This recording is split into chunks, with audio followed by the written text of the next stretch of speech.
September 11th remains the deadliest terror attack on the United States. The day caught Americans off guard and put the country in a state of panic and uncertainty. I'm Christy Matino. In the days and weeks after 9/11, many Americans were living in fear of another attack. Experts were on guard for anything that could come next, such as something chemical, maybe disrupting the water supply, or something biological, like the spread of a deadly disease. Did the media play a role in fanning those anxieties? We'll take a look back at some original coverage from our archives to discuss that question. In the meantime, here's a report that shows the panic and fear in those first few weeks, especially among New Yorkers who began stockpiling emergency supplies.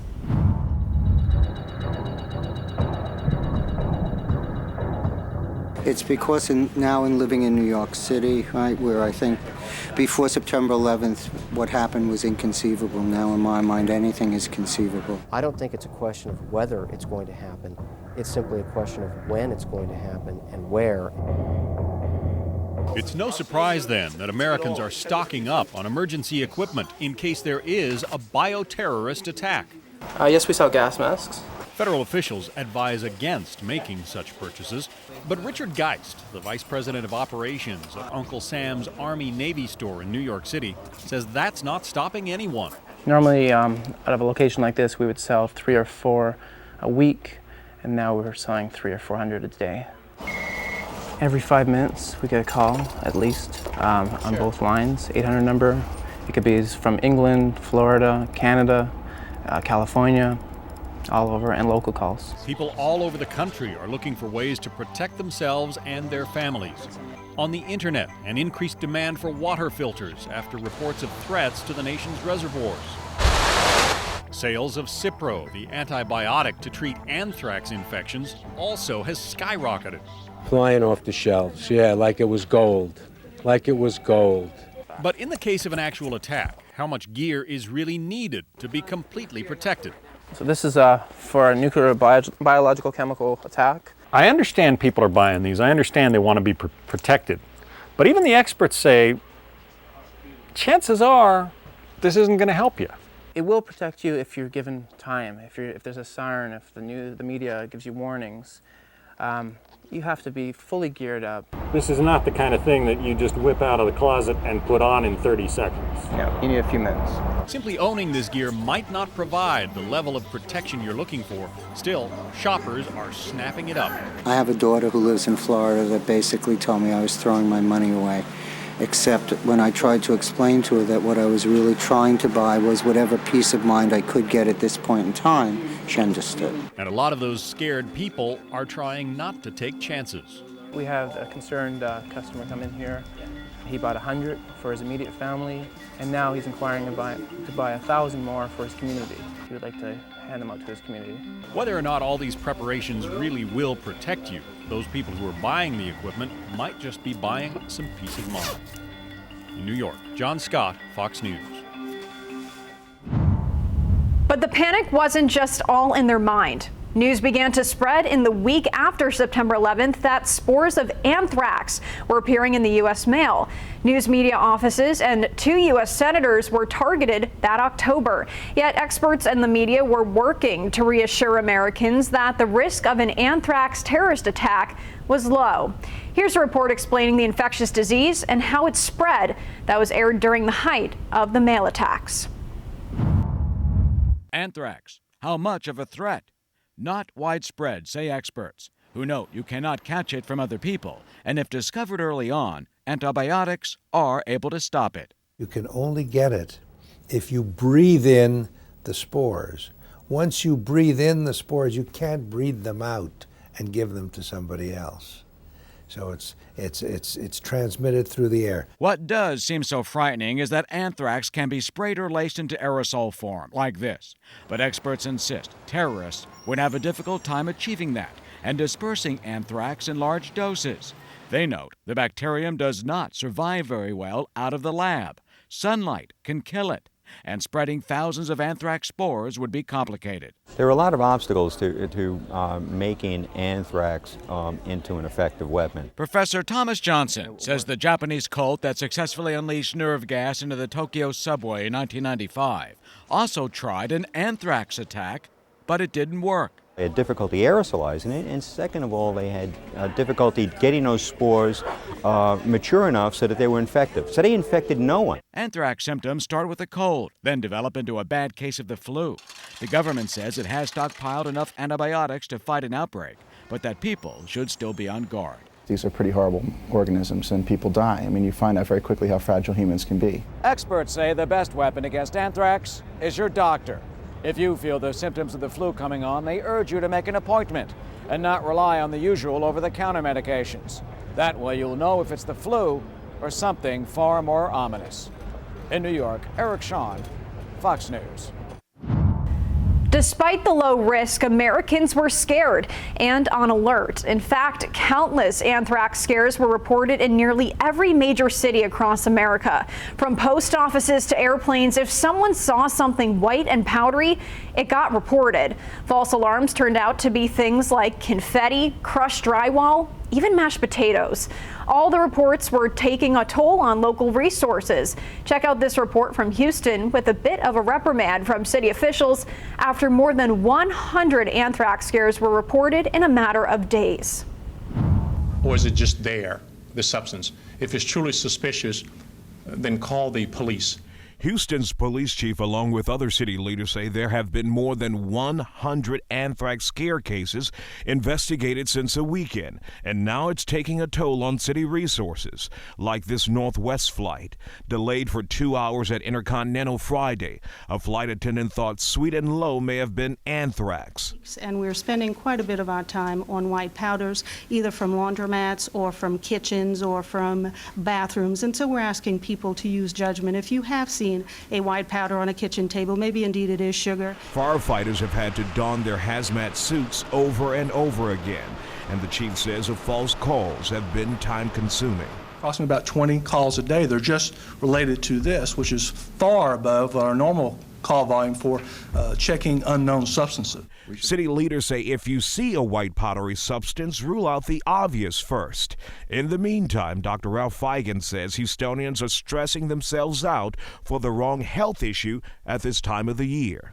We don't have anyone that seems to get particularly panicked or hysterical about getting flu. In fact, they ought to be more concerned about that. The likelihood of death from influenza far exceeds, candidly, the likelihood of death today from anthrax. As we saw earlier, anthrax wasn't all that was causing anxiety. Could some sort of other biological or chemical attack be next? The media took steps to educate Americans about what types of attacks were possible, but received criticism for putting ideas into the minds of terrorists. One congressman in particular shared concerns and thought the media was taking this too far. Take a look at this news report with some insight from terrorism experts. As the media reports on terrorism with in-depth pieces on biological warfare, are they educating terrorists as well?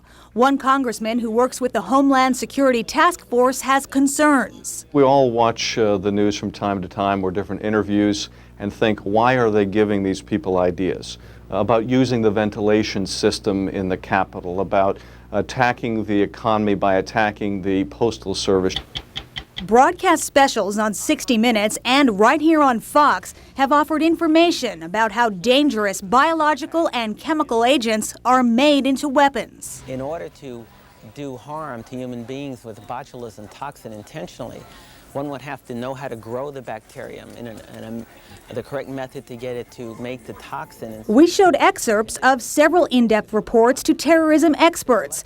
Professor Richard Dekmajian says we're not giving away any secrets. These things are learned in high school. The level of knowledge on these bugs, these organisms, the level of knowledge that Fox is talking about is taught at the freshman college level and at the high school level. In fact, Dekmajian says this kind of information has been available for years in biology books and on the internet. but you'd have to have years of training to put it to use. Microbiology professor Bernardine Pregerson agrees. She says the information that's out there today is fairly basic, and a terrorist would need guidance to make it lethal. You do need the expertise of scientists who've worked in this field of germ weapon development. Another school of thought says the media has the duty to tell the public everything it needs to know. In Los Angeles, Anita Vogel, Fox News. And as we just saw, it was questioned in 2001 and is worth exploring still to this day. What duty does the media have in the public? Is there such a thing as reporting too much information, or is that the obligation? We talked with longtime Fox 5 Washington, D.C. reporter Bob Barnard to get his perspective. Here's what he had to say. Bob, thank you so much for talking with me. I first want to start with discussing how the anthrax attacks unfolded, and that started with September 11th. As a reporter, do you remember that day and reporting that day and that week? Yeah, that morning started. I was actually at the gym, supposed to work a night shift, and after the first plane hit, people kind of stopped what they were doing. We got off the treadmill and we were looking up at the screen, and I remember someone saying, "Oh my gosh, look at that accident." And it was so big, I didn't know that it was a big jetliner, but I was of the mind, that's not an accident. How do you just accidentally hit that building? And so I plugged into the morning news and watched them as people were talking about what had just happened. And when the second plane hit, I just grabbed my, earpods and ran out and ran home. I wasn't far from home. And by the time I got home, there was a call from the assignment desk saying, there's been a national emergency. We need you to get on a train and you're going to New York and what have you. And by the time I got showered, packed, and was on the way to the train, my mother actually called from Florida and said, that we have a very good family friend who worked for Cantor Fitzgerald in the North Tower. And he called his wife to say he was stuck up there. And I'm like, oh my goodness, well, I'm actually on my way to New York right now. And she said, how are you getting there? And I said, I'm going to Amtrak. And she's like, everything's been shut down. The trains in that first half hour, like the country almost came to a grinding halt. So then I hung up with my mother and I told the cabbie, which was heading toward Union Station in DC, to head to the White House. I was of the mind the White House was next, right from the very beginning, but work was telling me to go to New York. So when I knew that wasn't possible, I headed to the White House, and the police were just kind of already like extending the perimeter. You couldn't get close to the White House. I think they were afraid too. And then once we heard that the Pentagon had been hit, I got sent over to the Pentagon, and I was there till like 2 a.m. and there every day for about a week. Wow. And just 7 days later, there were reports of anthrax spores being sent to media companies and congressional offices. Do you remember covering that? Yeah, a little bit of it, not as much as the aftermath of the terrorist attacks, the hijacked aircraft into the buildings. But yeah, it was a big deal because Tom Daschle was a Senate Democrat leader at that time, and his office had been attacked with anthrax. And then we had a very large U.S. Postal Service distribution center in the Brentwood section of Washington, D.C.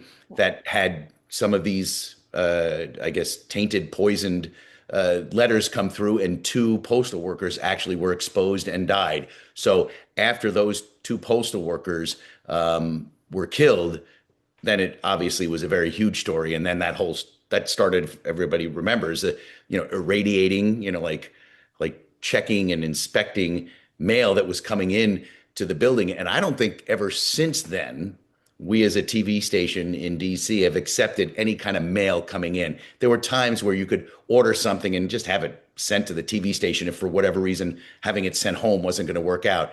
And after the anthrax attacks, we were told, don't have any of your personal mail or packages or anything sent to the TV station. And that has never stopped. Wow. What do you think media's role had played in that coverage of the anthrax?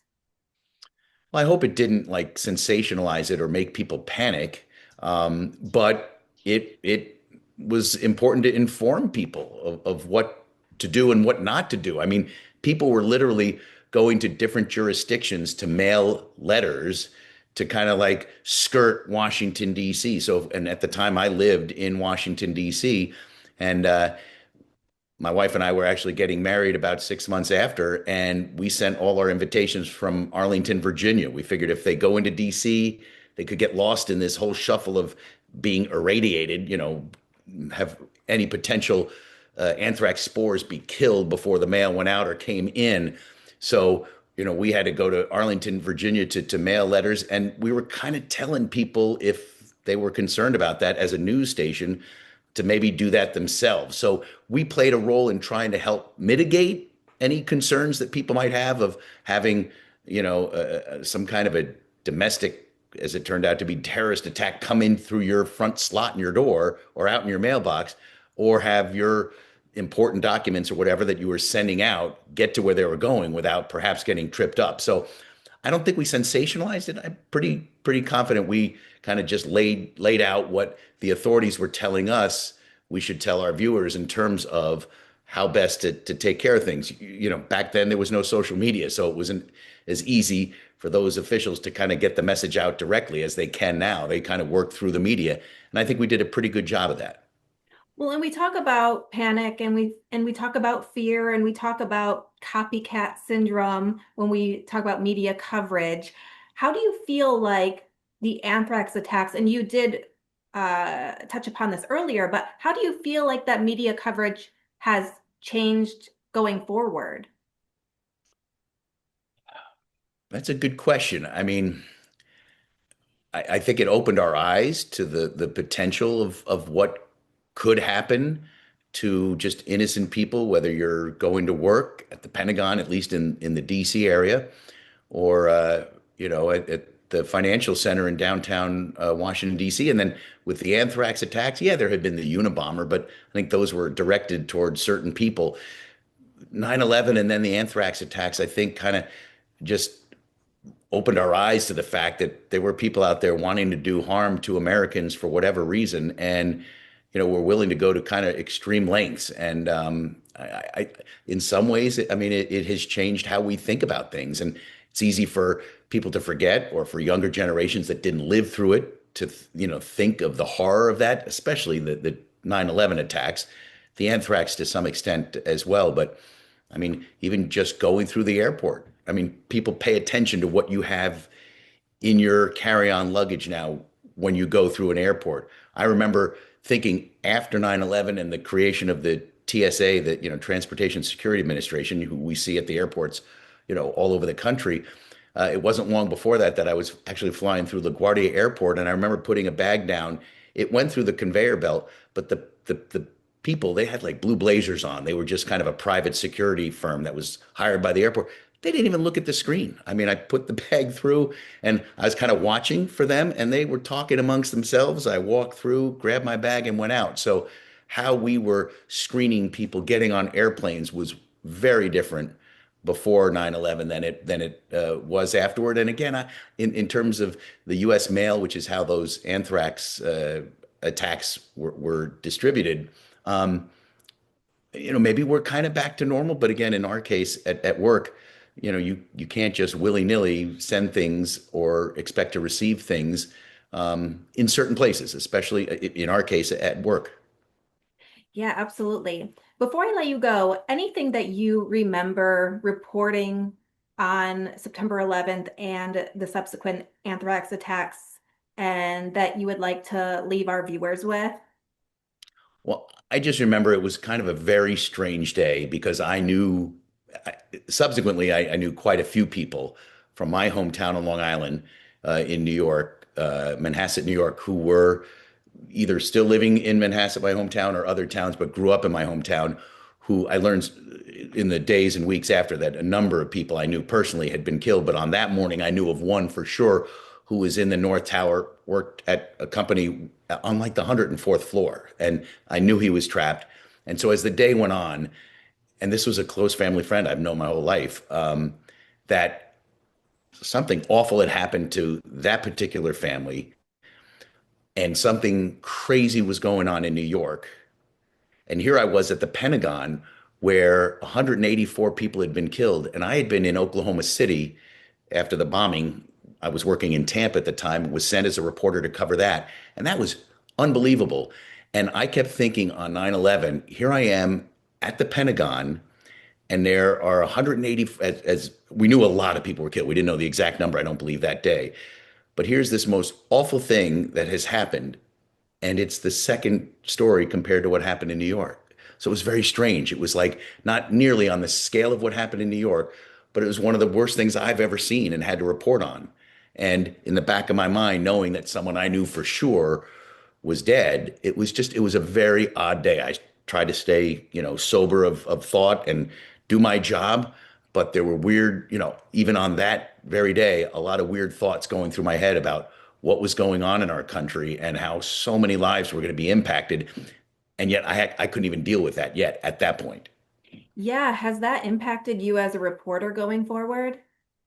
Yeah, I mean, I think just realizing whether it's something on a huge scale or on a much smaller scale, when there's loss in people's lives, and we as journalists are often there at whatever it is, a car crash, a house fire, a terrible shooting or what have you, we're often there with people who are going through the worst thing in their lives. And I'm sure I felt that way before 9/11, but definitely since. I believe most, maybe not all, but most TV journalists are sensitive to that, of like who you're dealing with and what they're going through, and just trying to be a little more tender about it. And, always flipping it on yourself. What if this was someone I cared about or people I loved who were in that situation being approached by a journalist like myself?